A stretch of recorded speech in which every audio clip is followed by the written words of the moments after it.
बार की बात है। उदयपुर गांव में एक ज्ञानचंद नाम का पुजारी रहा करता था। वो गांव के एक छोटे से मंदिर में पूजा पाठ किया करता था।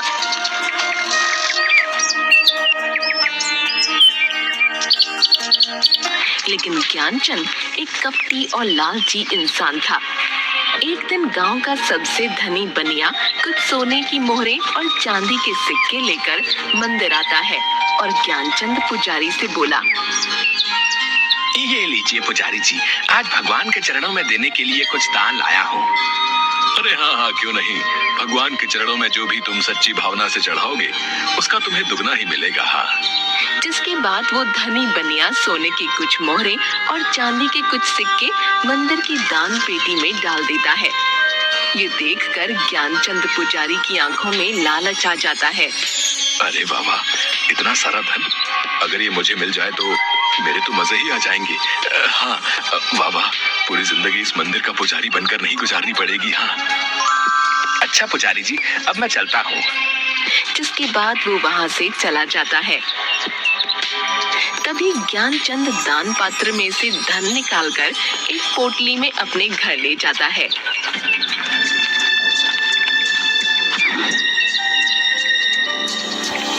तभी उसकी पत्नी, अरे आज आप इतनी जल्दी मंदिर से आ गए, ये आप क्या लाए हैं जी? अरे अरे भाग्यवान, ये देखो, आज मैं अपने लिए कितना सारा सोना चांदी लेकर आया हूँ। अब देखना भाग्यवान, हम मौत से अपना जीवन गुजारेंगे। हाँ देखो देखो, तुम ही देखो कितना सारा धन है।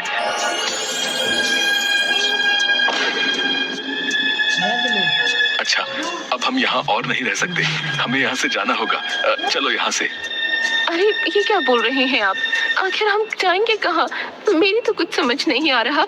जरूर आप मुझसे कुछ छुपा रहे हैं। ये धन कहाँ से लाए हैं आप? मुझे कुछ भी ठीक नहीं लग रहा। अरे भाग्यवान, जितना कहता हूँ बस उतना करो। चलो यहाँ से।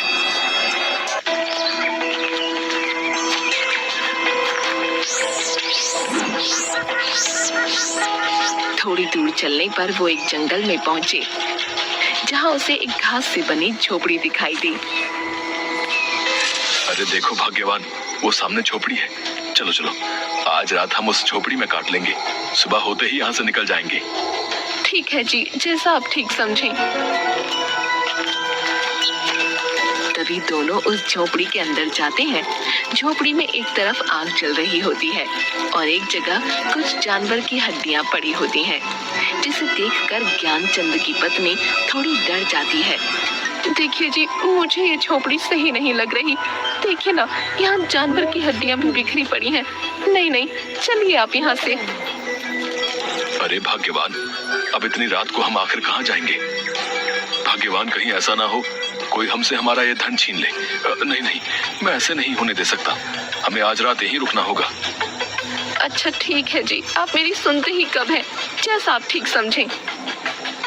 जिसके बाद वो दोनों उसी झोपड़ी में सो गए। तभी वहाँ पर एक भयानक दिखने वाला खूंखार नरभक्षी आता है, जिसके हाथ में अलग अलग जानवरों का मांस होता है। अरे बाबा, आज तो पेट भरकर भोजन मिला है।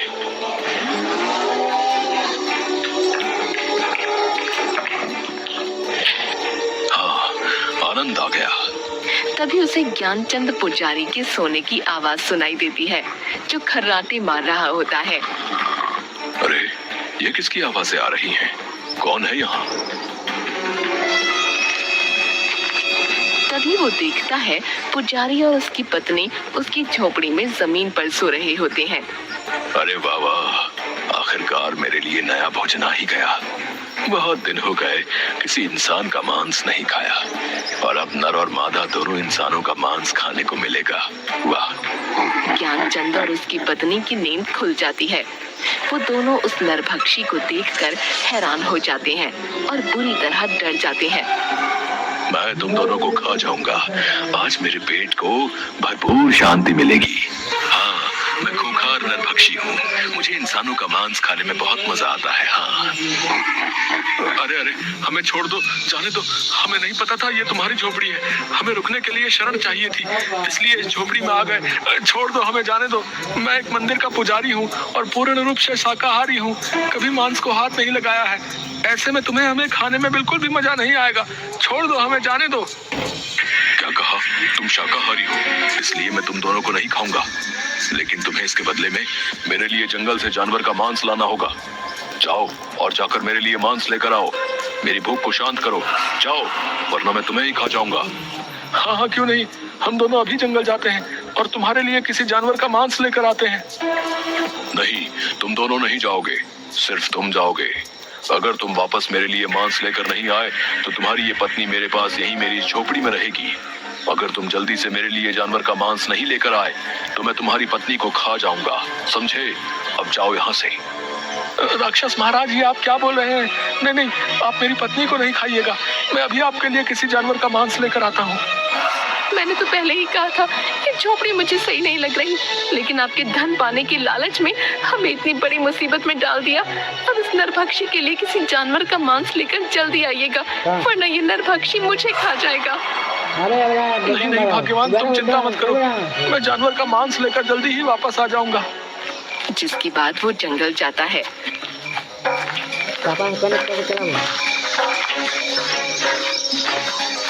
जंगल में थोड़ी दूर चलने पर वो देखता है एक भालू का छोटा बच्चा मरा हुआ पड़ा है, जिसे कुछ चील कौवे नोच रहे थे। अरे अरे, ये भालू का बच्चा तो मरा पड़ा है। मैं ऐसे ही उस नरभक्षी के पास ले जाता हूँ। जिसके बाद वो उस भालू के बच्चे को अपने हाथों में उठाकर उस नरभक्षी की झोपड़ी में आता है। तभी ज्ञानचंद देखता है कि उसकी पत्नी नीचे जमीन पर पड़ी हुई है और नरभक्षी बड़े मजे से उसके शरीर का मांस नोच नोच कर खा रहा है। ये देखकर ज्ञानचंद हैरान रह जाता है और जोर जोर से रोने लगता है। हाय हाय कपटी नरभक्षी, ये तूने क्या किया? तू मेरी पत्नी को ही खा गया। अरे मैं तो तेरे लिए जानवर का मांस लेकर आया हूँ, लेकिन तुझे जरा भी सब्र नहीं हुआ, मेरी पत्नी को ही मार डाला। ये मैंने क्या कर दिया? मुझे माफ कर देना भाग्यवान, मैं तुम्हारे प्राण नहीं बचा पाया, माफ कर देना। न मैं मंदिर से धन चुराता और न हम यहाँ इस जंगल में आते। मेरे लालच ने मुझसे ये क्या करवा दिया। हाँ, आज के लिए इतना भोजन ठीक है। चलो अब थोड़ा विश्राम कर लेता हूँ। हाँ। वे अपनी पत्नी की हड्डियों को उठाता है और जंगल की ओर चल देता है। वो अपनी पत्नी की हड्डियों को लेकर जंगल में जाता है और एक विशाल पेड़ के नीचे बैठ जाता है और रोने लगता है। मुझे माफ कर देना भाग्यवान, मेरे लालच ने तुम्हारी ये दशा कर दी है। मुझे बहुत पछतावा है, भगवान मुझे माफ कर देना। तभी उसे रोते देख पेड़ पर से एक गिद्ध की आवाज आती है। क्या हुआ है तुम्हें? तुम क्यों रो रहे हो? ये मेरे सोने का वक्त है, लेकिन तुम मेरी नींद में बाधा डाल रहे हो। ज्ञानचंद उसे देखकर थोड़ा डर जाता है। उस खूंखार नरभक्षी ने मेरी पत्नी को मार डाला। अब मैं क्या करूंगा? मेरी प्रिय पत्नी मुझे छोड़कर चली गई है। अब भला मैं जीवित रहकर क्या करूंगा? अब मैं भी मर जाना चाहता हूँ। मैं खुद ही उस खूंखार नरभक्षी को अपने आप को समर्पित कर दूंगा। अब मैं जीना नहीं चाहता। उस खूंखार नरभक्षी ने तुम्हारी पत्नी को भी मार डाला है। इस खूंखार नरभक्षी का आतंक तो इस जंगल में बढ़ता ही जा रहा है, जिसकी वजह से अब इस जंगल के जानवर पूरी तरह से खत्म होने को हैं। वो एक खूंखार नरभक्षी है, लेकिन मैं इसमें तुम्हारी सहायता कर सकता हूँ। तुम्हारी पत्नी फिर से जीवित हो जाएगी। ज्ञानचंद ये सुनकर थोड़ा खुश हो जाता है। क्या सच में तुम सच बोल रहे हो? क्या मेरी पत्नी फिर से जीवित हो सकती है? तुम कौन हो? आखिर मेरी पत्नी कैसे जीवित हो सकती है, बताओ मुझे। मेरा नाम गरुड़राज है। मेरे पास दैविक शक्तियां हैं, इसलिए वो खूंखार नरभक्षी मुझे कुछ नहीं कर सकता। तुम्हारी पत्नी का जीवित होने का सिर्फ एक ही रास्ता है, जिस पर चलकर ही तुम अपनी पत्नी को जीवित कर पाओगे, लेकिन वो रास्ता बहुत कठिन होगा। गरुड़राज, आखिर क्या है वो कठिन रास्ता? मुझे बताओ, मैं अपनी पत्नी को फिर से जीवित करने के लिए किसी भी कठिन रास्ते पर जाऊंगा। इस जंगल के उस पार एक गुफा है, जिसमें एक बहुत ही महान तपस्वी देवराज रहा करते हैं। तुम्हें उनसे मिलना होगा। वही तुम्हारी पत्नी को फिर से जीवित करने की राह दिखाएगा। लेकिन देवराज तपस्वी किसी भी इंसान को अपनी गुफा में इतनी आसानी से आने नहीं देता। तुम्हें उससे मिलने के लिए कई चुनौतियों का सामना करना पड़ेगा। गरुड़ राज, मैं जरूर उस गुफा में उस महान तपस्वी के पास जाऊंगा, चाहे फिर मुझे कितनी ही मुश्किलों का सामना क्यों ना करना पड़े। तभी गरुड़ राज उसे अपना एक पंख देता है। ये लो मेरा ये जादुई पंख ले जाओ। जब तुम उस गुफा में मुश्किल में आओगे तब ये मेरा जादुई पंख तुम्हारी सहायता करेगा। ज्ञानचंद वो पंख लेकर जंगल के पार वाली गुफा में जाता है।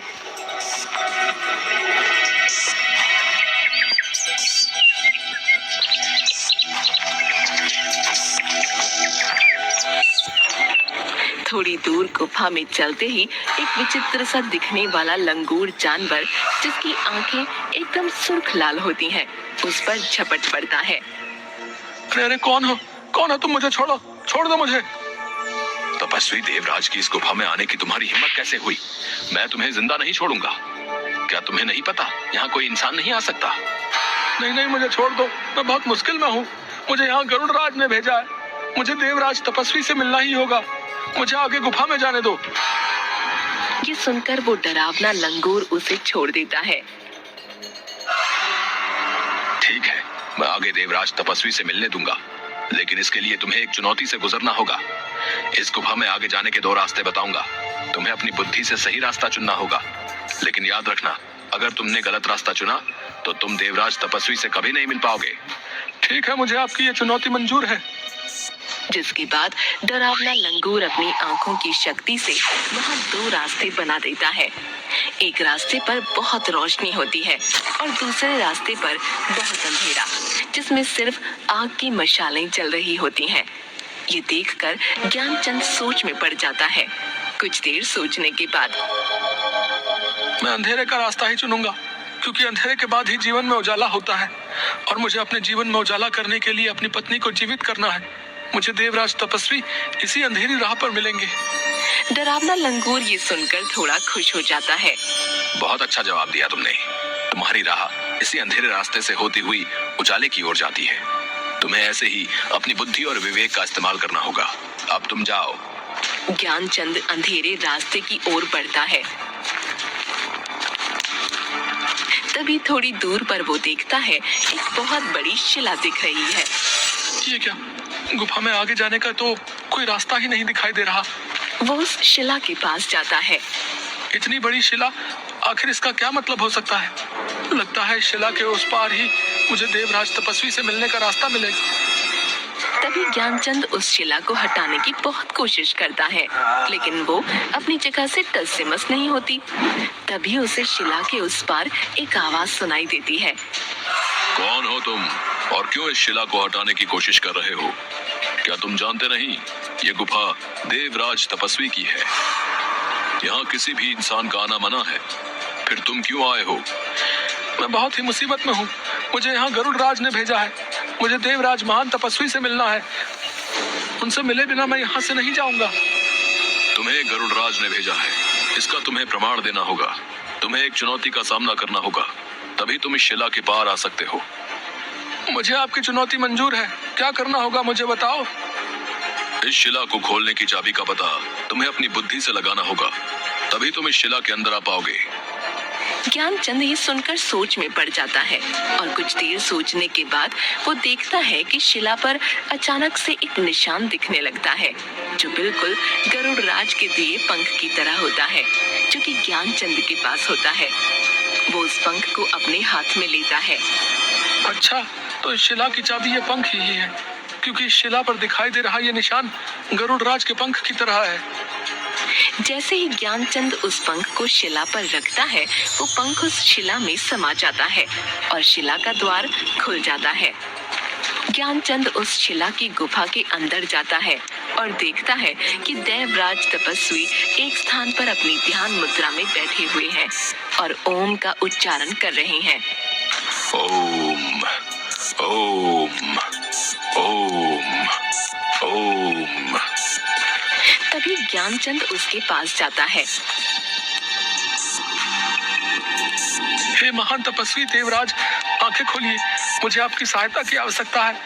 आप ही मेरी सहायता कर सकते हैं। आंखें खोलिए अपनी। कि देवराज तपस्वी अपनी आंखें खोलता है। कौन हो तुम और क्यों आए हो हमारी गुफा में?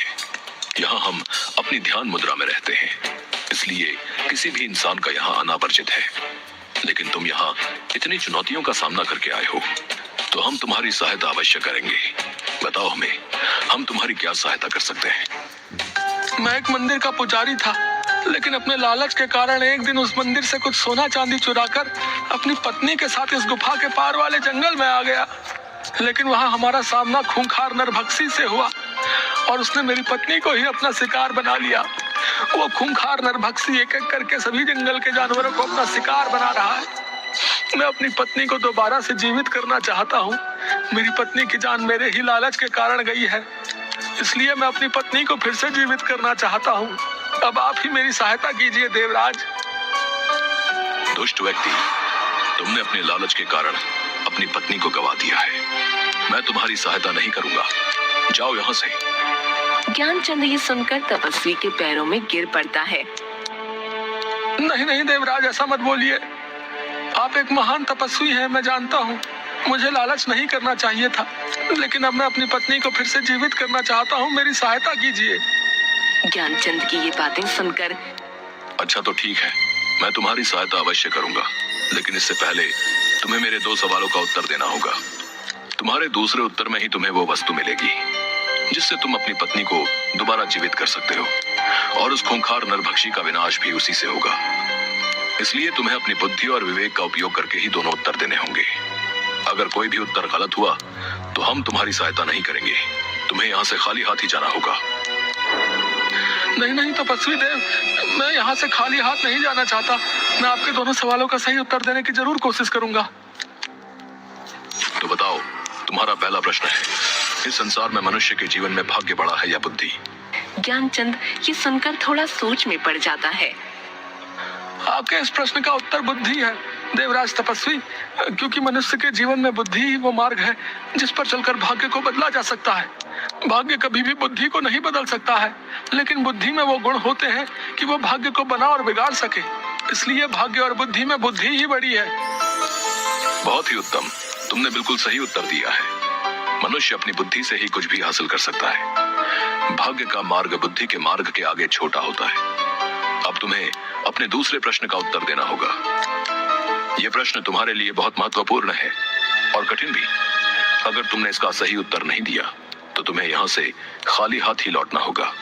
तो बताओ, इस संसार में मनुष्य के जीवन में भूख, प्यास, नींद और आशा, इन चारों में से सर्वश्रेष्ठ क्या है? ज्ञानचंद सोच में पड़ जाता है।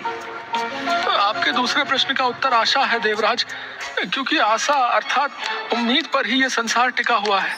क्योंकि मनुष्य के जीवन में एक आशा ही होती है जो मनुष्य के जीवन में कठिन से कठिन कार्य को भी करने की ताकत देती है। मनुष्य जीवन में आशा घने अंधेरे में उस रोशनी की किरण की तरह है जो मनुष्य को घनघोर कष्ट में भी जीने की प्रेरणा देती है।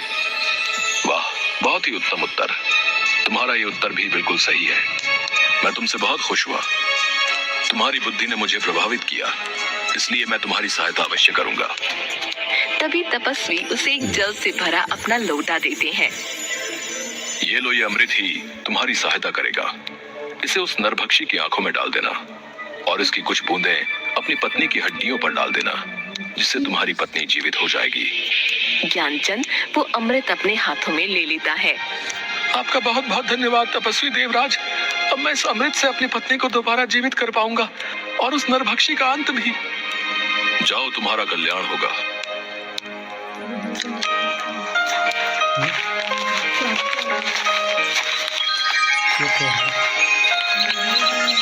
जिसके बाद ज्ञानचंद अमृत लेकर उसी जंगल में जाता है। तभी उसे वो नरभक्षी मिलता है।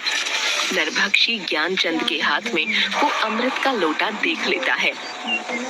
अच्छा, तो तू उस तपस्वी देवराज के पास गया था।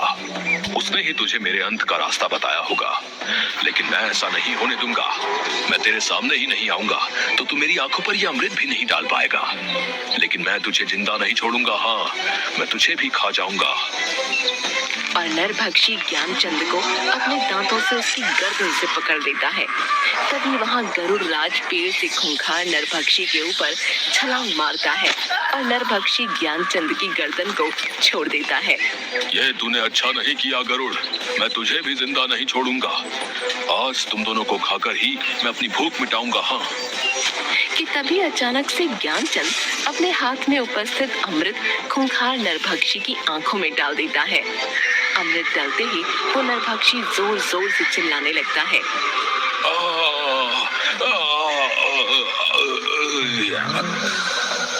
और देखते ही देखते जलकर भस्म हो जाता है।